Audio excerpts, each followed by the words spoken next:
একবার চোখ বন্ধ করে 1 সেকেন্ড ভাবেন, আজ আমরা যাদের রুহের মাগফিরাত কামনা করলাম, এই 20 বছরের ব্যবধানে, 30 বছরের ব্যবধানে, 10 বছরের ব্যবধানে, 50 বছরের ব্যবধানে, আবার এর পরের লোকেরা আমাদের রুহের মাগফিরাত কামনা করে।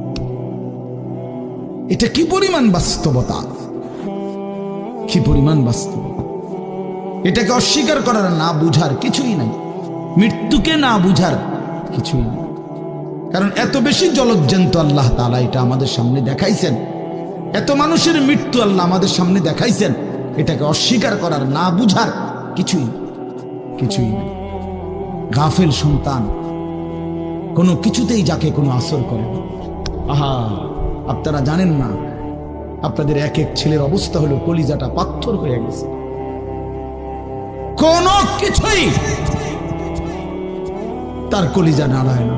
এত শক্ত জানোয়ার যে খোদার 365 দিনে কোনো দিন ফজরের নামাজ পড়ে না, একদিনও না। মানুষের বাচ্চা এত বড় জানোয়ার হয় কেন? আরে তুই কোন মানুষের বাচ্চা? তুই কোন মার দুধ খাইলি? নাফরমান! কেমনে মানুষ হইল? কি ধরনের মানুষ? একদিনও নামাজ পড়ে? ছি ছি ছি ছি ছি! মুসলমানের বাচ্চা এত বড় জানোয়ার হয় কেমনে? কোনদিন নামাজ পড়ে না, 6 মাসে 9 মাসে কোনদিন বলতে পারবে না নাফরমান কোনদিন 5 ওয়াক্ত নামাজ পড়ছে কিনা। হায় হায়, এত বড় অসভ্য! মায়ের সন্তান হয় কেমনে? বাবার সন্তান হয় কেমনে? চিন্তা কর, কোনো কিছুই ছেলে পেলেদের হালাত হবে এই পরিমাণ লাগাম ছাড়া। কিসের মা, কিসের বাবা, কে তার মা, কে তার বাপ, কে কি তার ধর্ম, তার আল্লাহকে, তার রসুলকে, তারে বানাইছে কে, আসছে কোত্থেকে, কেন আসছে, কি করতেছে, কি করছে, কিচ্ছুর খবর, কিচ্ছুর খবর। আসে, হাঁটে, বুট খায়, বন খায়, মোবাইল টিপে, খারাইয়া মতে, বইয়া মতে, বন্ধু বান্ধবদের সাথে আড্ডা দেয়, মেয়ের পিছনে ঘুরে, অসভ্য অশ্লীল কথাবার্তা বলে। এটা কি এটা জিন্দিগি? এগুলো ভেবে দেখেন। উফ, কোন সুস্থ স্বাভাবিক মানুষ এমন হয়? বলো ভাইয়া, বলো। রাগ করো না বাপ, কে তোমা করে মনে করাই দিবে? কেউ মনে করে না।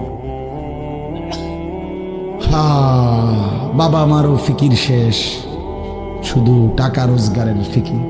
দেশে থাইকা পারো, নইলে বিদেশ গিয়া পারো, কোনো না কোনো ভাবে পয়সা রোজগার করো। টাকা রোজগার করলে মা বাপ খুশি, টাকা রোজগার না করলে না অখুশি, খালাস। এরপরে ইমান আছে কিনা, ইসলাম আছে কিনা, নামাজ আছে কিনা, কোরআন আছে কিনা, আল্লাহ চিনে কিনা, হালাল হারাম কিনা, জায়েজ না জায়েজ না, এত কিছু আমার দরকার। ফুতের জিগায়ও না যে ফুত কামাই যে করতেছ, কি হালাল কামাই করো না হারাম না, এত কিছুর দরকার কি? টাকা দিতেছে, খাইতেছে, ঘুমাইতেছে, বিল্ডিং করতে আসে, জমি কিনতে আসে, আপেল মালটা খাইতেছে। এক ছেলে আমারে নিজে বলছে, আমি সবার ব্যাপারে বলি না, এক ছেলে আমারে নিজে বলছে, হুজুর আমি একটা দেশের নাম বলছে, যেই দেশে আমার কর্মটা ছিল, চলে আসছে ওই দেশ থেকে। আমার বলছে, হুজুর আমার কর্মটা হলো এই, মদের বার, মদের হোটেলে নারী পুরুষ উলঙ্গ জিনাবে বিচার করে, আমার দায়িত্ব শুধু পাশে দাঁড়িয়ে মদের বোতল নিয়ে দাঁড়ায় থাকা, যতবার তারা চায় অতবার তাদেরকে মদ গ্লাসে ঢেলে দেওয়া, তাদের হাতে তুলে দেওয়া। এর বিনিময়ে আমার মাসে বেতন 2 লাখ টাকা। মুসলমান, মুসলমান, মুসলমানের সন্তান, বাংলাদেশের সন্তান। তো এই টাকা যখন বাবা খাচ্ছেন, বিল্ডিং করতেছে, কোনো টেনশন নাই। আমি আবারও বলছি, আমি সবার জন্য বলি, ওই বলছি দেখে অট্টা কইছি, কথা বুঝছেন? আমি তো নাম ঠিকানা বলি না।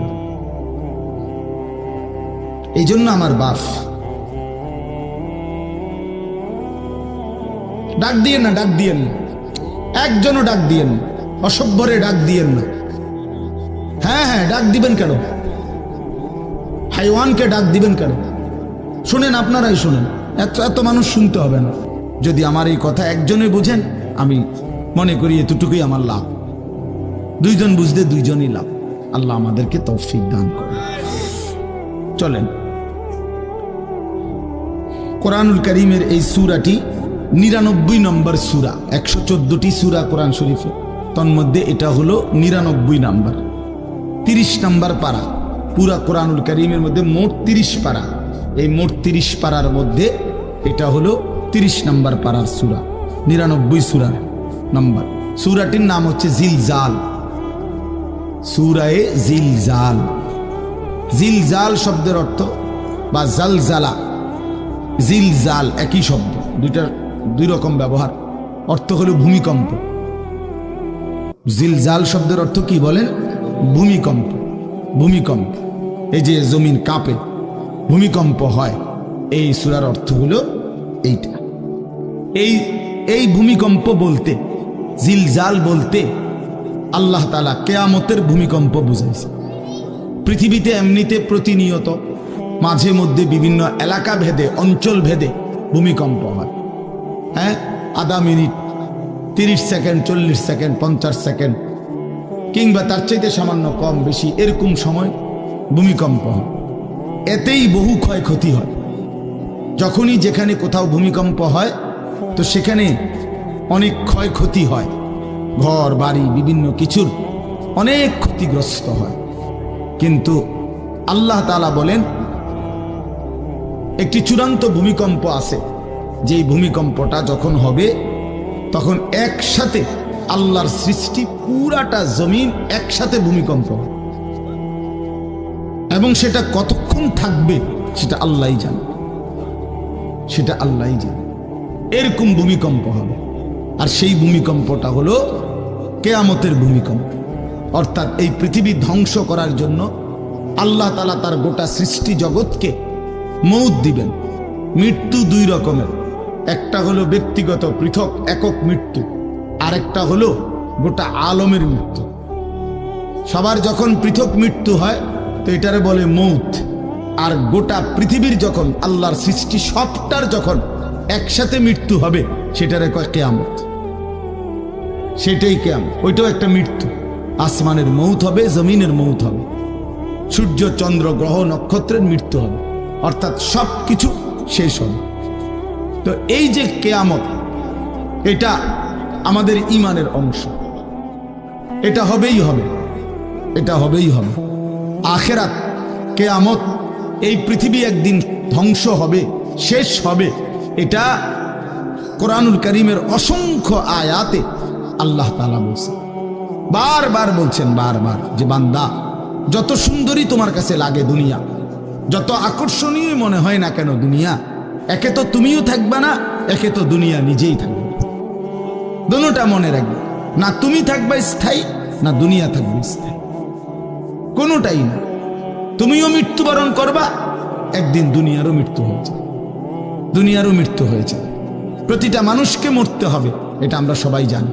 কুল্লু নাফসিন যায়িকাতুল মাউত, সমস্ত আত্মা, সমস্ত প্রাণ, আল্লাহ তাআলা বলেন মৃত্যুর স্বাদ গ্রহণ করুন, মৃত্যুর স্বাদ গ্রহণ করুন। কুল ইন্নাল মাউতাল্লাযী তাফিররুনা মিনহু ফাইন্নাহু মুলাকীকুম। আল্লাহ তাআলা বলেন, হে নবী আপনি বলে দেন, ও দুনিয়াবাসী, মৃত্যু থেকে তোমরা যেখানেই পলায়ন করো না কেন, মৃত্যু তোমাদের সাথে সেখানে গিয়েই নিজেই মোলাকাত করবে, সাক্ষাৎ করবে। তুমি ডাকতে হবে না, মৃত্যু নিজেই আসে, মৃত্যু নিজেই আসে। আইনামা তাকুনু ইউদরিকুমুল মাউতু ওয়ালাউ কুনতুম ফি বুরুজিন মুশাইয়াদা।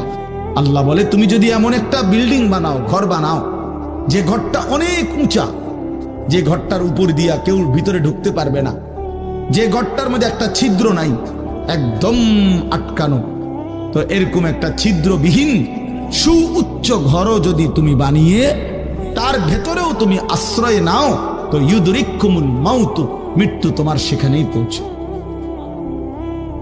তোমার সেখানেই পৌঁছবে।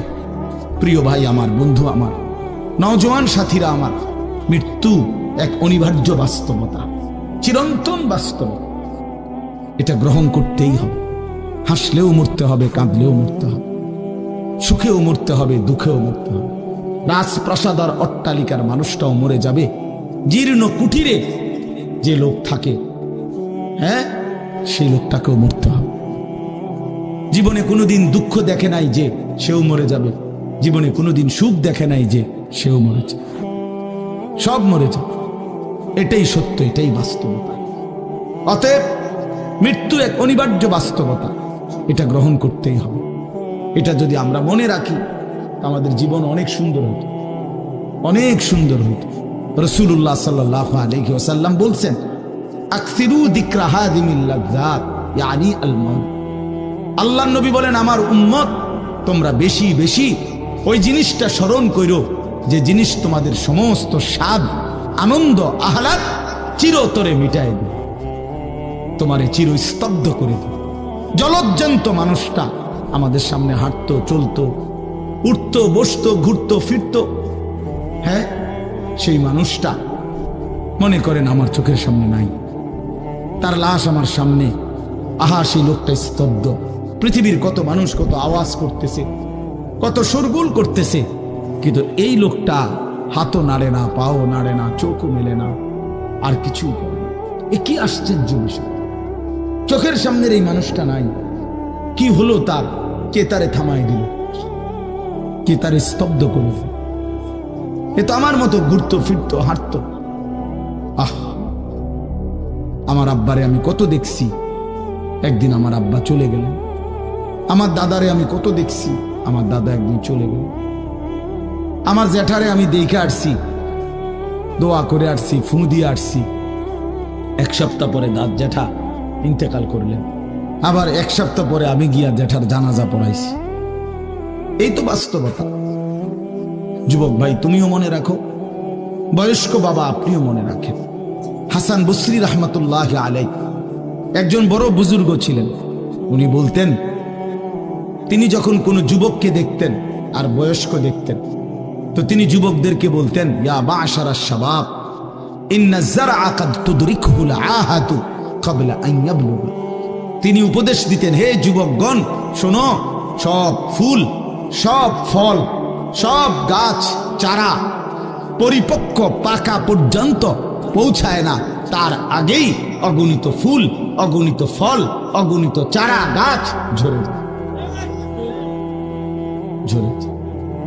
এটা উনি মনে করাইতেন মৃত্যুর কথা। উনি এটা বুঝাইতেন, যুবক তুমি দেখো, একটা আম গাছের মধ্যে যতগুলো মুকুল ধরছে ফুল, সবগুলো আম হয় না। যতগুলো আম ধরছিল ছোট ছোট, সবগুলো বড় পাকা পর্যন্ত যায় না, তার আগেই ঝরে যায়। ঝরেই যায় বেশি, থাইকা যায় অল্প। তার মানে যুবক, কিশোর, তরুণ এই বয়সেই মৃত্যু হয় বেশি, বৃদ্ধ পর্যন্ত পৌঁছে কম। পুরা বাড়িতে অনেক সময় এমন হয় একজনও বয়স্ক লোক নাই, একজনও নাই। আমার ঘর, আমার বাপ চাচাদের যে ঘর, সেখানে আপনার এখন আমার চাচাতো ভাই, জ্যাঠাতো ভাই, আমার ভাই বেরাদর সব মিলাইয়া আমাদের ছেলে পেলে ভাই বাতিজা মিলে না হয়তো 60-70 জন আছি আমরা, কিন্তু আমাদের একজনও বয়স্ক লোক নাই। আমার দাদাও নাই, দাদিও নাই, জ্যাঠাও নাই, চাচাও নাই, আমার আব্বাও নাই, কেউ নেই। তাইলে কেন এমন হলো? তাহলে বোঝা গেল অধিকাংশই ঝরে যায়, কবরে চলে যায়, মৃত্যু হয়ে যায়। এই জন্য ধোঁকা না খাওয়া। আরেকটা হলো, বয়স্ক লোককে দেখলে উনি বলতেন, হাসান বসরি রহমতুল্লাহ আলাইহি, ইয়া মা'শারা শুয়ুখ, হে বৃদ্ধগণ। উনি তাদেরকে জিজ্ঞাসা করতেন যে, মা ইউনতাজারু বিসসারআ ইযা বালাগা, যখন কোনো ফসল পাইকা যায় তখন আর বাকি থাকে কি? কি বাকি থাকে? কাটা। কথা বলে না, কি বাকি থাকে? ক্বালু আল হাসাদ, বা কাটাটা বাকি থাকে, পাইকা তো গেছে। তার মানে আপনারা পাইকা তো গেছেন, বয়স তো হয়েই গেছে, আর শুধু মৃত্যুটা বাকি, আর শুধু মৃত্যুটা বাকি। তাইলে যুবককে বলতেন, তুমি ভেবো না তুমি বৃদ্ধ হবা, কারণ অসংখ্য ফুল তো আগেই ঝরে যায়, অসংখ্য ফল তো আগেই ঝরে যায়, অসংখ্য গাছ তো আগেই ঝরে যায়। আবার বৃদ্ধকে বলতেন যে আপনার তো আর কিছুই বাকি নাই, আপনি তো পাইকেই গেছেন, এখন শুধু কাটা, কবর, মৃত্যু ছাড়া আর বাকিটা কি? তাহলে মৃত্যু ভুলে না যাওয়া, মৌত ভুলে না যাওয়া। রাসূলুল্লাহ সাল্লাল্লাহু আলাইহি ওয়াসাল্লাম বলেন, কাফা বিল মাউতে ওয়াইজান। নবীজি বলেন, কোন মানুষ যদি মৃত্যুর কথা স্মরণ করে, তার ওয়াজের জন্য, নসিহতের জন্য এটাই যথেষ্ট, এটাই যথেষ্ট। আমরা কিতাবে পড়ছি, হযরত ওমর রাদিয়াল্লাহু তাআলা আনহু, এত বড় সাহাবী, উনি বলতেন, কুল্লা ইয়াউমিন ইউকালু মাতা ফুলান মাতা ফুলান ওয়ালা বুদ্দা মিন ইয়াউমিন ইউকালু মাতা ওমর। তিনি বলতেন, হায় শোনো, প্রতিদিন ঘোষণা হয় আজ অমুকের মৃত্যু হলো, অমুকের মৃত্যু হলো, অমুকের মৃত্যু হলো। অচিরেই একদিন ঘোষণা হবে আজ ওমরের মৃত্যু হলো, আজ ওমরের মৃত্যু হলো। উনি বলেন, এই ঘোষণা শুনবে খুব দ্রুত একদিন। এই জন্য বাপ, এই আমাদের ব্যক্তিগতভাবে প্রতিনিয়ত মৃত্যু হচ্ছে, ঠিক এভাবে আমরা তো মরছি, একদিন এই গোটা আলমের মৃত্যু হবে, একদিন এই গোটা সৃষ্টিটাই আল্লাহ তাআলা গোটায় ফেলবে। আচ্ছা, কি আশ্চর্য কথা, এটা কি অবাক করা। এক মিনিট যদি কেউ বিবেক দিয়া ভাবে, যারে বলে কি হুজুর, বলেন কি, এত বড় আসমান ভেঙে যাবে, এই সূর্য খসে পড়বে, চাঁদ খসে পড়বে। আল্লাহ তাআলা বলছে, ইযা সামাউন ফাতারাত, আসমান ভেঙে যাবে, ওয়া ইদাল কাওয়াকিবুন তাসারাত, তারকারাজি খসে খসে পড়বে, ইযা শামসু কুব্বিরাত ওয়া ইদাল কাওয়াকিবুন তাসারাত। আল্লাহ তাআলা বলেন, সূর্যটা গুটায় ফেলা হবে, পাহাড়গুলো বালির মতো, তুলার মতো উঠতে থাকবে। ইদা রাজ্জাতিল আরদু রাজ্জা, এই জমিনের মাটিগুলো রেজা রেজা, পাউডার পাউডার হয়ে যাবে। ওয়া ইদাল বিহারু ফুজ্জিরাত, সমুদ্র, খাল, বিল, নদীর পানিগুলো সব টকবগে উতরাইয়া গরম হইয়া বাষ্পের মতো উড়ে যাবে। না কোথাও পানি থাকবে, না কোথাও গাছ থাকবে, না আসমান থাকবে, না জমিন থাকবে, কিছুই না। আচ্ছা, এটা কেমন কথা, এটা কেমন আশ্চর্য বিষয়। এই গোটা আলমের মৃত্যু হবে। আল্লাহ তাআলা কোরআনুল কারীমে বিশ্বাস করেন, অসংখ্যবার এই কথা এটা বলছে, এটা হবেই হবে।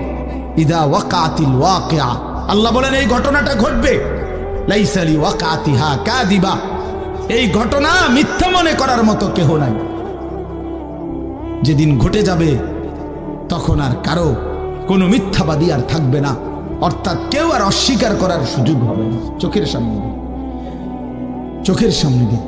কোরআন শরীফে একটা সূরা আছে, সূরা হজ। ওই যে আমরা হজ করি না, এই হজ সূরাটার নাম। এই সূরার শুরুতে আল্লাহ তাআলা এই পৃথিবী ধ্বংসের, কিয়ামতের একটা সাংঘাতিক বর্ণনা দিয়েছেন। ওইখানে আছে, আল্লাহ বলেন, ইয়া আইয়ুহান নাসুত্তাকু রাব্বাকুম, তোমরা আল্লাহকে ভয় করো।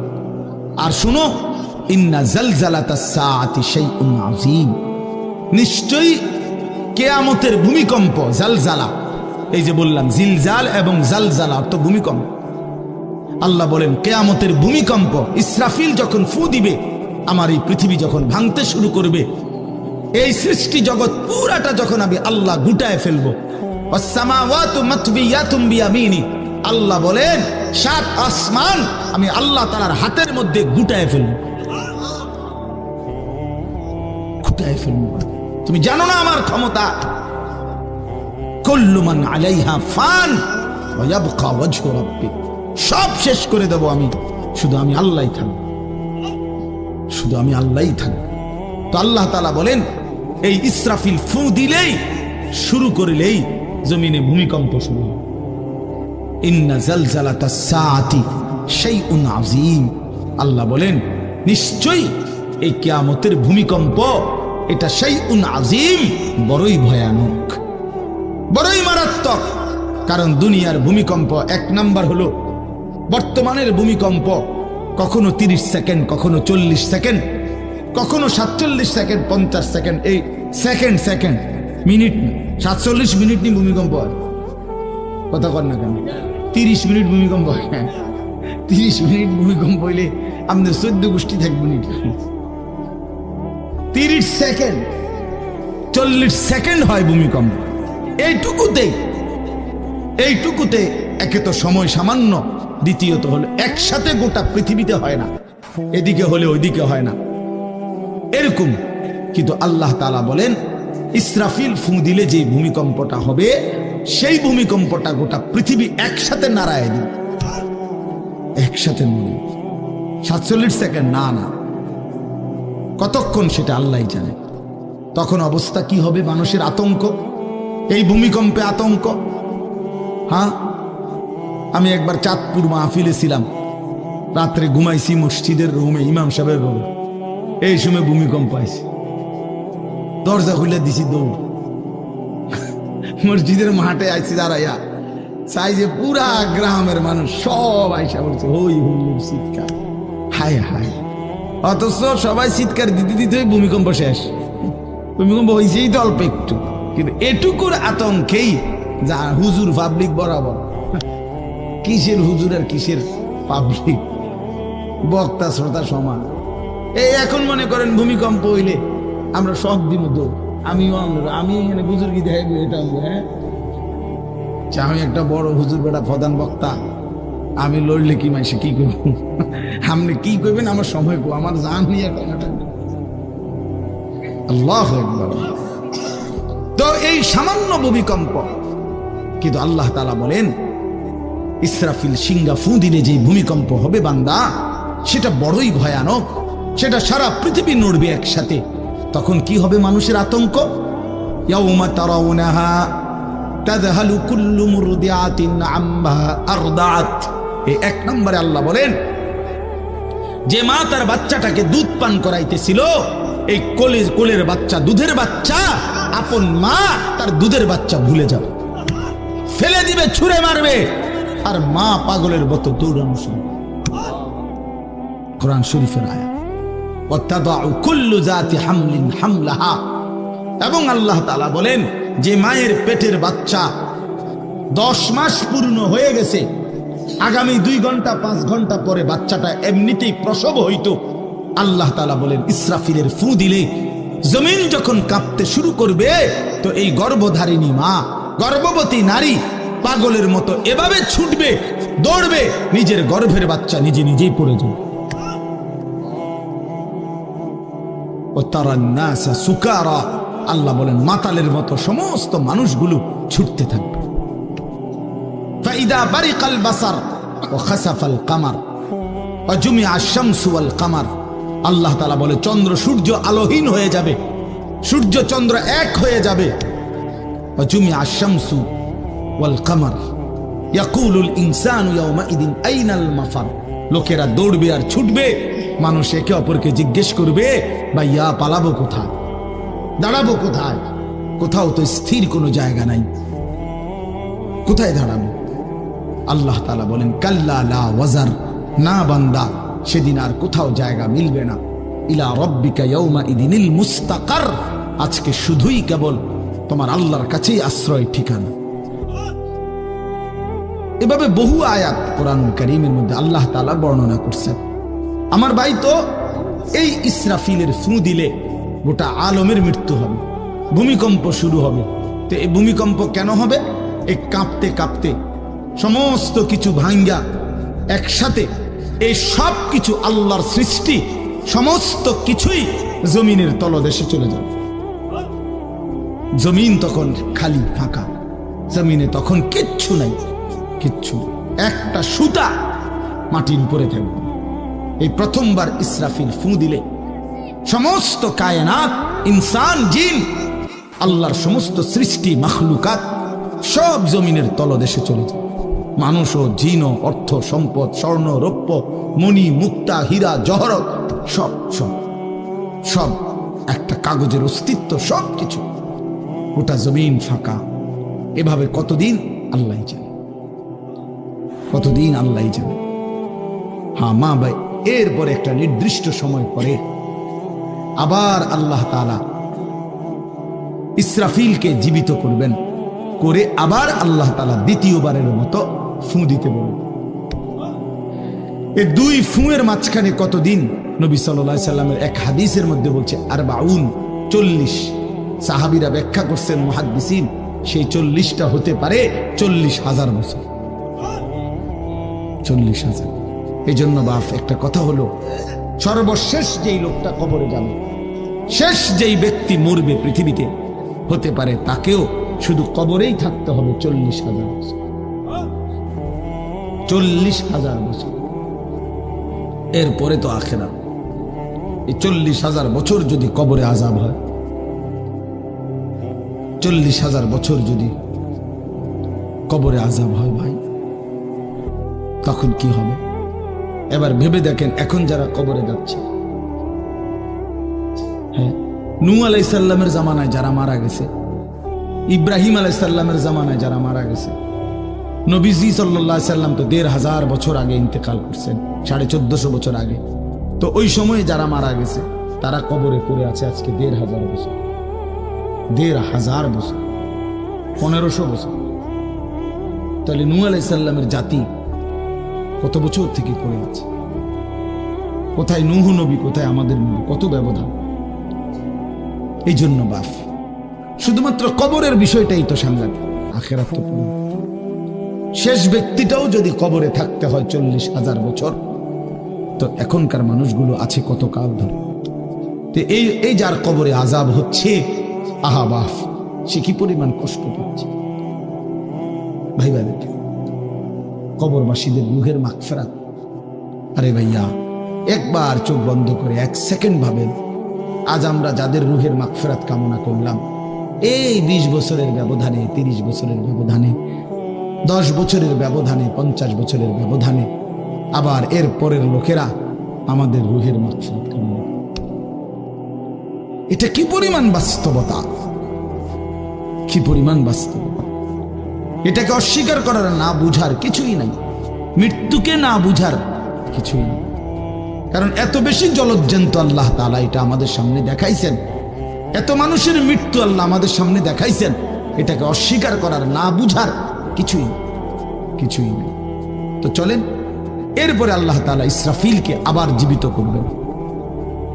জীবিত করে আল্লাহ তাআলা ইসরাফিল আলাইহিস সালামকে বলবেন, ইসরাফিল, আবার তুমি সিংহায় ফু দাও। এইবার যখন সিংহায় ফু দিবে, তখন ইসরাফিল আলাইহিস সালামের এই দ্বিতীয় ফুতে আবার ভূমিকম্প শুরু। আবার কি শুরু হবে?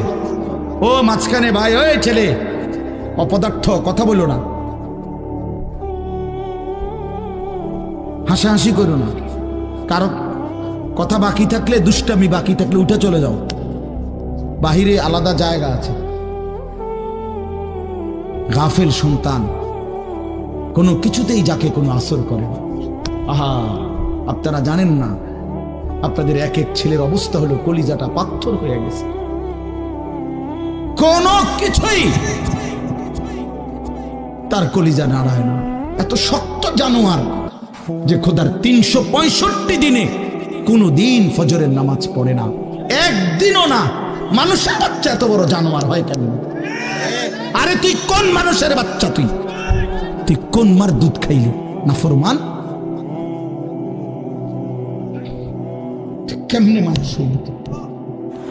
কি ধরনের একদিনও নামাজ পড়ে? ছি ছি ছি ছি ছি, মুসলমানের বাচ্চা এত বড় জানোয়ার হয় কেমনে? কোনদিন নামাজ পড়ে না, 6 মাসে 9 মাসে কোনদিন বলতে পারবে না নাফরমান কোনদিন 5 ওয়াক্ত নামাজ পড়ছে কিনা। হায় হায়, এত বড় অসভ্য মায়ের সন্তান হয় কেমনে? বাবার সন্তান হয় কেমনে? চিন্তা কর, কোনো কিছুই ছেলে পেলেদের হালাত হলে এই পরিমাণ লাগাম ছাড়া, কিসের মা কিসের বাবা, কে তার মা কে তার বাপ, কে কি তার ধর্ম, তার আল্লাহ কে, তার রসুল কে, তারে বানাইছে কে, আসছে কোত্থেকে, কেন আসছে, কি করতেছে, কি করছে, কিচ্ছু কিচ্ছুর খবর নেই, কিচ্ছুর খবর। আসে, হাঁটে, বুট খায়, বন খায়, মোবাইল টিপে, খাড়াইয়া মতে, বইয়া মতে, বন্ধু বান্ধবীদের সাথে আড্ডা দেয়, মেয়ের পিছনে ঘোরে, অসভ্য অশ্লীল কথাবার্তা বলে। এটা কি এটা জিন্দিগি হলো? ভেবে দেখেন। উফ, কোন সুস্থ স্বাভাবিক মানুষ এমন হয়? বলো ভাইয়া, বলো। রাগ করো না বাপ, কে তোমা করে মনে করাই দিবে? কেউ মনে করে। হা, বাবা মারও ফিকির শেষ, শুধু টাকা রোজগারের ফিকির। দেশে থাইকা পারো, নইলে বিদেশ গিয়া পারো, কোনো না কোনো ভাবে পয়সা রোজগার করো। টাকা রোজগার করলে মা বাপ খুশি, টাকা রোজগার না করলে না অখুশি। খালাস। এরপরে ইমান আছে কিনা, ইসলাম আছে কিনা, নামাজ আছে কিনা, কোরআন আছে কিনা, আল্লাহ চিনে কিনা, হালাল হারাম কিনা, জায়েজ না জায়েজ না, এত কিছু আমার দরকার। ফুতের জিগায় না যে ফুত কামাই যে করতেছ, কি হালাল কামাই করো না হারাম না, এত কিছুর দরকার কি? টাকা দিতেছে, খাইতেছে, ঘুমাইতেছে, বিল্ডিং করতে আসে, জমি কিনতে আসে, আপেল মালটা খাইতেছে। এক ছেলে আমারে নিজে বলছে, আমি সবার ব্যাপারে বলি না, এক ছেলে আমারে নিজে বলছে, হুজুর আমি একটা দেশের নাম বলছে, যেই দেশে আমার কর্মটা ছিল, চলে আসছে ওই দেশ থেকে। আমার বলছে, হুজুর আমার কর্মটা হলো এই, মদের বার, মদের হোটেলে নারী পুরুষ উলঙ্গ জিনা ব্যভিচার করে, আমার দায়িত্ব শুধু পাশে দাঁড়িয়ে মদের বোতল নিয়ে দাঁড়ায় থাকা, যতবার তারা চায় অতবার তাদেরকে মদ গ্লাসে ঢেলে দেওয়া, তাদের হাতে তুলে দেওয়া। এর বিনিময়ে আমার মাসে বেতন 2 লাখ টাকা।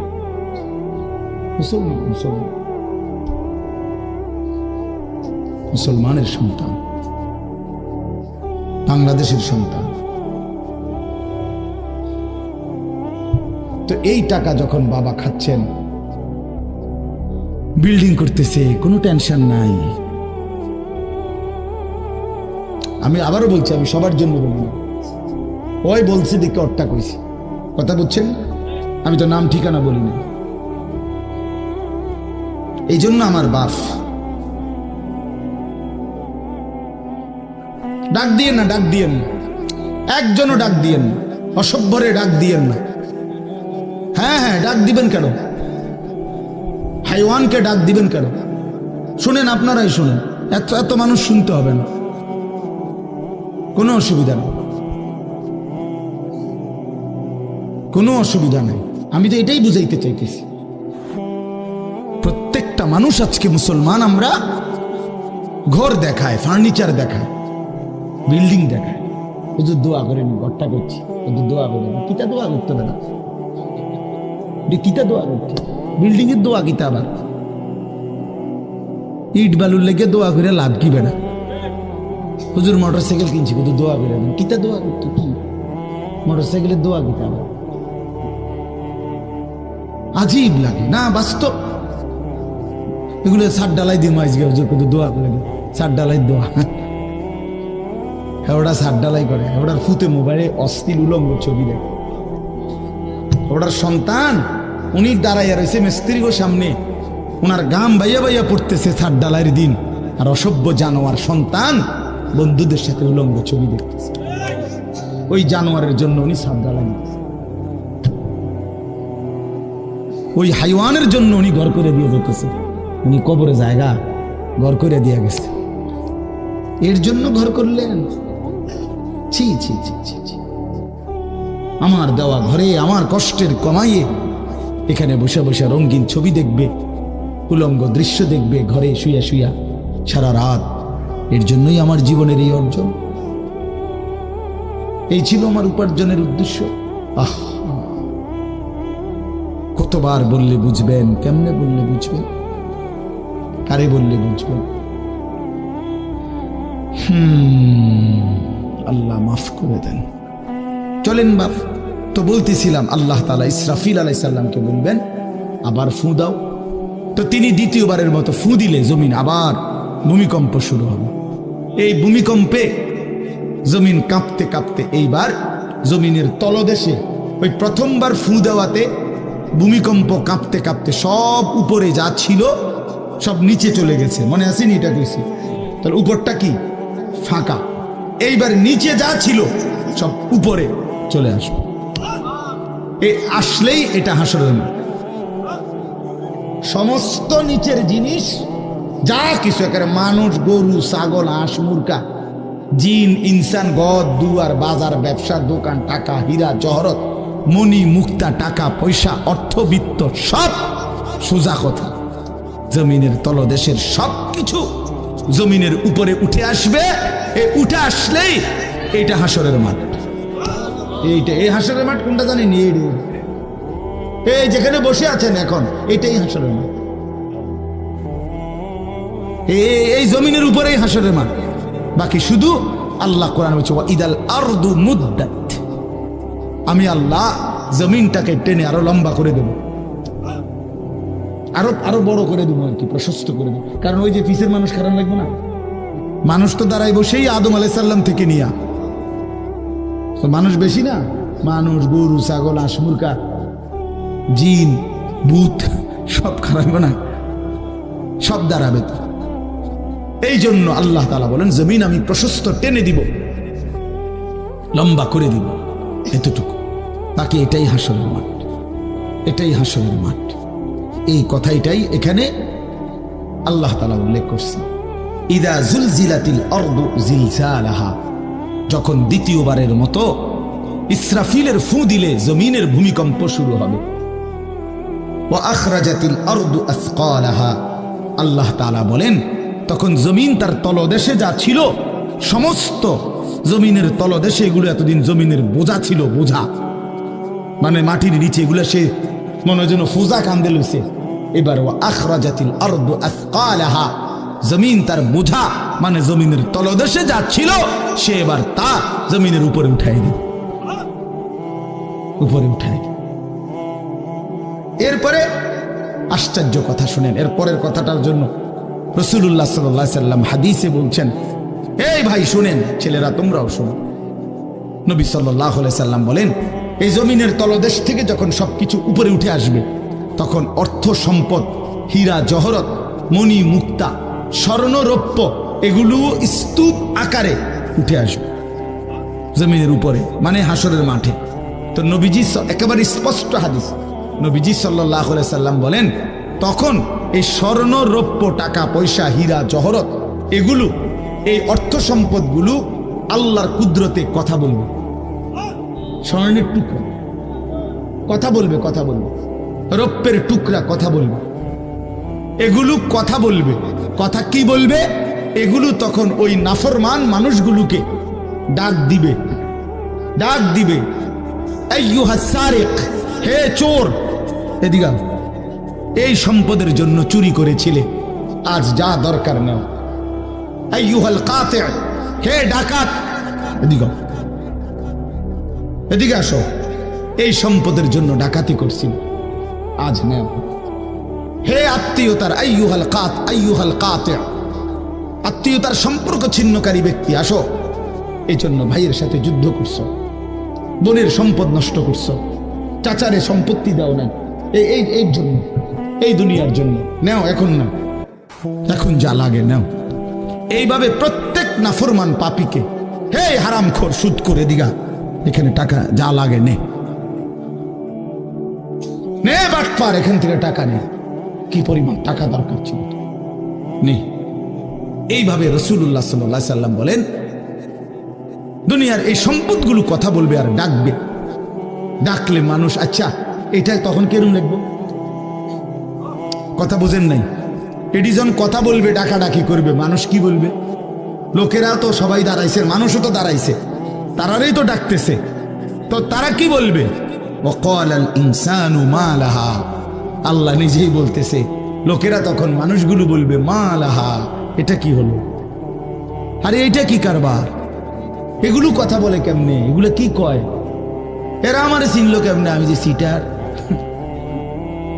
আমি বাটফারে চিন্না লাইলো, ইন্নারিল্লাহ, একেবারে পুরা ধরা, অনবিচার আচার কিছুই শুরু হয়েছে না, এখনই বেজ্জুতি, বাকিটা তো অবস্থা খারাপ। মানে অর্থাৎ মানুষগুলো অবাক হয়ে বলবে মা লাহা, কি হলো জমিনে, কি হলো এগুলোর, এরা এমন করছে কেন, এরা কথা বলছে কেন। আল্লাহ বলেন ইয়াউমাইদিন তুহাদ্দিসু আখবারাহা, আল্লাহ তাআলা বলেন বান্দা হে কি দেখছো হবে, এই মাত্র দেখলা স্বর্ণ রূপ্য টাকা পয়সা কথা বলে, এখন না দেখবা আসল খেলাটা। ইয়াউমাইদিন তুহাদ্দিসু আখবারাহা, আল্লাহ বলেন এখন দেখবা সরাসরি এই হাসরের মাঠে তোমার সামনে তোমার পায়ের নিচের জমিন তোমার পুরা জিন্দেগীর কথা, তোমার যত তথ্য ভালো কিংবা মন্দ, নেক কিংবা গুনাহ, তোমার সমস্ত কিছু রাতের কিংবা দিনের, একাকী কিংবা প্রকাশ্যের, গোপন কিংবা আড়ালের, আল্লাহর কসম জমিন সবটা এখন তোমার সামনে বলে দিবে। ইয়াউমাইদিন তুহাদ্দিসু আখবারাহা, রব্বুল আলামিন বলেন জমিন সবটা কথা বলে দিবে, ভালোটাও মন্দটাও, আলোটাও অন্ধকারটাও, একাকীও অন্ধকারেও, প্রকাশ্যেও সবার মাঝেও সব বলে দিবে। রাতের চুরি বলে দিবে, রাতের তাহাজ্জুদটাও বলে দিবে, মদের আড্ডার কথাও বলে দিবে, জুয়ার আড্ডার কথাও বলে দিবে। সারা রাত যুবক উলঙ্গ ছবি দেখেছ, আল্লাহর কসম সেটাও বলবে। যে যুবক মালিকের সেজদা দিয়েছে সেটাও বলবে। তাহাজ্জুদ শোনাবে, আবার সবার সাথে যে জামাতে নামাজ পড়েছে এটাও বলবে, সব কিছু বলে দিবে। আল্লাহ বলেন যদি মানুষ ভাবতে চাও জমিন কিভাবে কথা বলে, স্বর্ণরৌপ্য কিভাবে কথা বলে, আল্লাহ বলেন বিআন্না রাব্বাকা আওহা লাহা, আল্লাহ তাআলা আদেশ করেছেন বলেই কথা বলে। আল্লাহ বললে, হুকুম করিলে আল্লাহর গোটা কায়নাত, গোটা সৃষ্টি জগৎটাই কথা বলে। ওয়াশাহিদা আলাইহিম সামউহুম ওয়া আবসারুহুম ওয়া জুলুদুহুম বিমা কানু ইয়ামালুন। আল্লাহ বলে হাসরের ময়দানে বান্দা তোমার কান, তোমার চোখ, তোমার সারা দেহের চামড়া, জুলুদুহুম তোমার সারা দেহের চামড়া, হাসরের ময়দানে তোমার পুরা জিন্দেগীর কর্মকাণ্ড বলে দিবে। চামড়াগুলো বলবে, চামড়া মানুষের শাহওয়াত চামড়াতে। এই জন্য সমস্ত যৌনতার ঘটনা, অসভ্যতার ঘটনা শরীরের চামড়া বলে দিবে। মানুষের শাহওয়াত চামড়া, কথা বুঝছেন কিনা? হ্যাঁ, চর্মে চামড়ার মধ্যে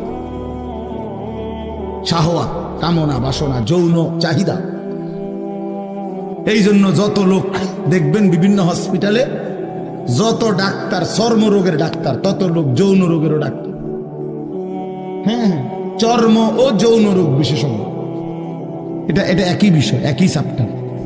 চামড়া মানে আল্লাহ তাআলা বলেন তোমার চামড়া বলে দিবে কত রাত কত দিন নারীর প্রতি অবৈধ আগ্রহ, অস্থিরতার, বেহায়াপনার, অসভ্যতা করেছিলে।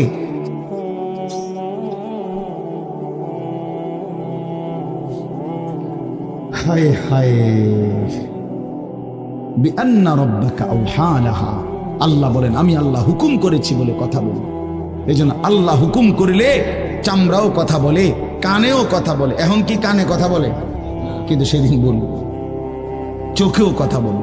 এখন চোখ কথা বলে না, মানে সবকিছুর জবান খুলল, সবকিছু। আপনারা বলেন আমরা তো মনে করি জিহ্বায় কথা বলে, না, জিহ্বায় কথা বলে না, আল্লাহর হুকুম হইলে কথা বলে। নাহলে যে লোক বোবা তারও তো জিহ্বা আছে না, তো সে কথা বলে না। যে লোক কানে শুনে না, তো তার কি আপনার এইভাবে কান বলতে কিছু নাই, তো সে শুনে না কেন, কথা বলেন না কেন? আল্লাহর হুকুম। যার চোখ, যে চোখে দেখেন, এই যে জুয়েল ভাই, আমি মূলত তার মহব্বতেই মাহফিলটা দিছি।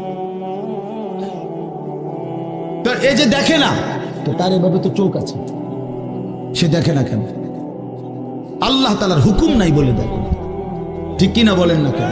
মজার বিষয় হলো রাসূলুল্লাহ সাল্লাল্লাহু আলাইহি সাল্লাম হাদিসে স্পষ্ট বলেছেন, বিশ্বাস করেন, একেবারে বিশুদ্ধ হাদিস।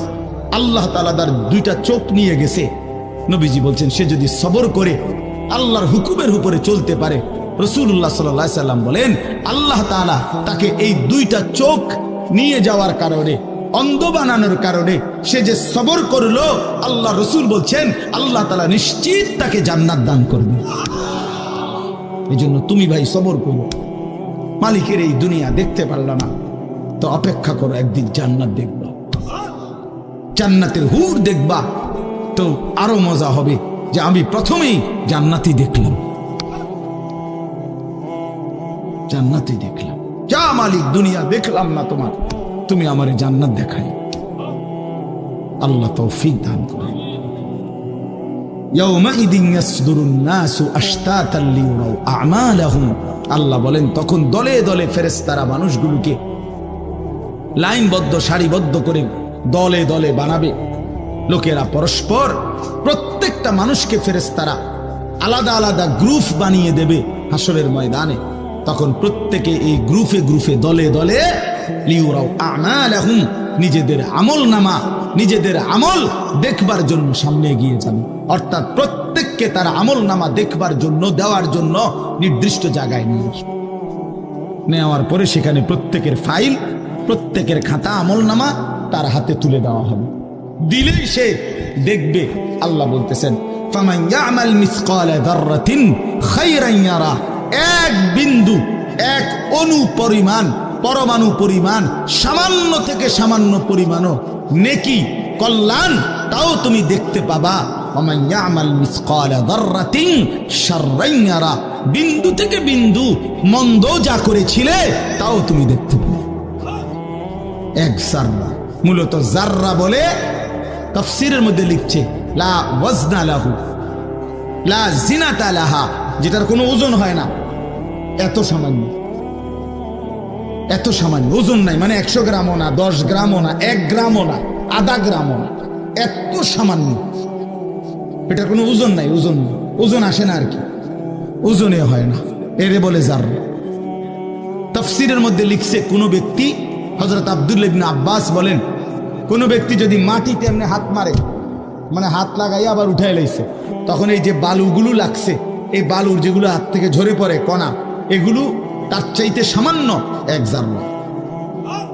আমার উস্তাদ বলছিলেন ছাত্র জীবনে আমাদেরকে যে মানুষ যে কাপড় ধুইয়া চিপে, কাপড় এমনি চিপ্পা রোদ্রে দেয় না, মানে চিপ্পাই তো ফানি ফালায়, তো কাপড় চিপ্পা সাইরা মানুষের একটা স্বভাব হইল রৌদ্র দেওয়ার আগে এটার একটা ঝাড়া মারে, লুঙ্গিটারে একটা আগে কি মারে, ঝাড়া দিয়া এরপরে দেয়। এই যে লুঙ্গিটা ঝাড়া দিলে যে ছোট্ট ছোট্ট পানির ফোঁটা ছিটকাইয়া পড়ে, এই ফোঁটা এগুলো পিচ্ছি পিচ্ছি, এগুলো এক একটা জাররা, অথবা তার চাইতে ছোট। এটার ওজন আসবে না, এটা 1 গ্রামও হবে না, আধা গ্রামও হবে না।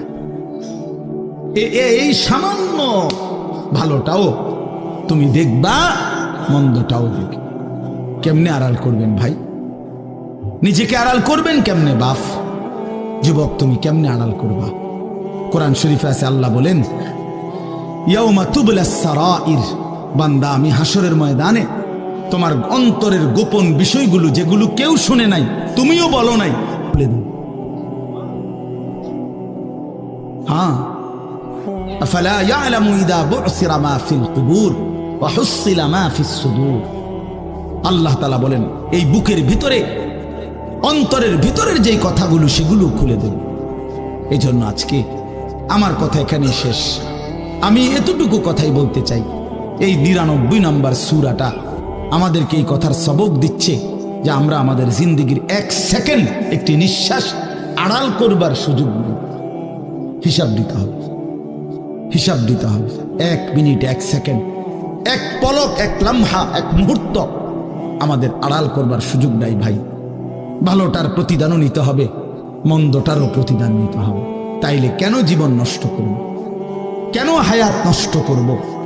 আমার অনুরোধ রইল, যতগুলো যুবক ছেলে আছো ভাই, তোমাদের কাছে অনুরোধ, মৌলানা কথা বলবে, এরপরে আরো একটু বয়ান হলে এরপরে দোয়া হবে, কিন্তু আমার মাঝখান দিয়ে এই কথাটাই আমি অনুরোধ করে বললাম, প্রত্যেকেই দয়া করে আল্লাহর ওয়াস্তে নিজের জীবনের কদর করো ভাই। আমার এটাই শেষ কথা। যুবক ছেলেরা, তুমি আমার সাথে এখন যাইবা না, আমিও তোমার সাথে যাব না। এই দুনিয়াও যেমন আমি আলাদা চলে যাচ্ছি, আপনারাও আলাদা চলে যাবেন, কিন্তু বাস্তব কথা হলো আমি আপনি প্রত্যেকে আলাদা আলাদা কবরে আখেরাতে আল্লাহর সামনে মুখোমুখি হইতে হবে।